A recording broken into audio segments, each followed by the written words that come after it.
everyone, welcome back. Today we are going to study Exogenetic Process 1 Part 2. Try this activity at home.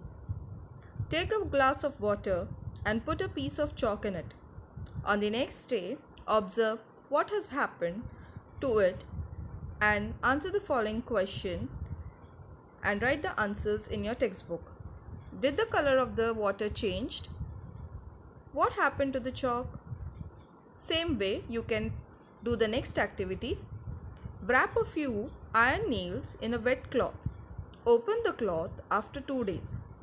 Observe what happens and answer the questions.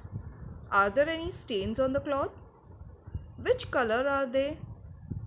What could be the reason for the stains? Water plays an important role in weathering. Rock is a mixture of many minerals. Water is a universal solvent. Many things get dissolved easily in water. The solubility increases because the matter has dissolved in the water.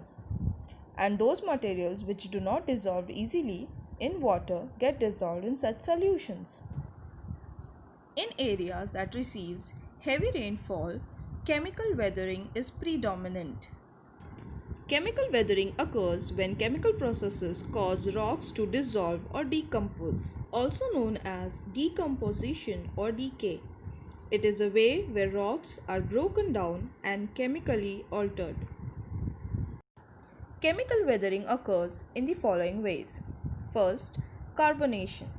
The rainwater travels through the atmosphere before reaching the ground. Carbon dioxide in the air gets mixed in the water in this process. Dilute carbonic acid gets formed. Materials like limestone get easily dissolved in such acid. For example, water plus carbon dioxide is equal to carbonic acid. H2O plus CO2 is equal to H2CO3. So, carbonation is a process by which various types of carbonates are formed. Some of these carbonates are soluble in water. For example, when rainwater containing oxide passes through previous limestone rocks, the rock joints enlarge due to the action of carbonic acid. The joints enlarge in size and lime is removed in solution. This is how chemical weathering takes place. The next way is solution. Some minerals in the rocks get dissolved in water. Limestone is formed due to chemical precipitation between water and alkalis. At Vadgaon Darya in Ahmednagar district, limestone gets precipitated chemically. That is, it undergoes chemical weathering again. Similarly, because of solution, alkalis in the rock dissolve and make them brittle. Alkalis are chemical elements present in the rock such as potassium oxide and sodium oxide.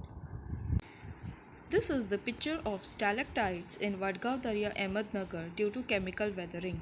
Next is oxidation, the process in which atmospheric oxygen reacts with the rock to produce oxides. The greatest impact of this process is observed on ferrous minerals. Oxygen present in humid air reacts with iron grains in the rock. This is called rusting of iron. Rust decomposes rocks completely with the passage of time.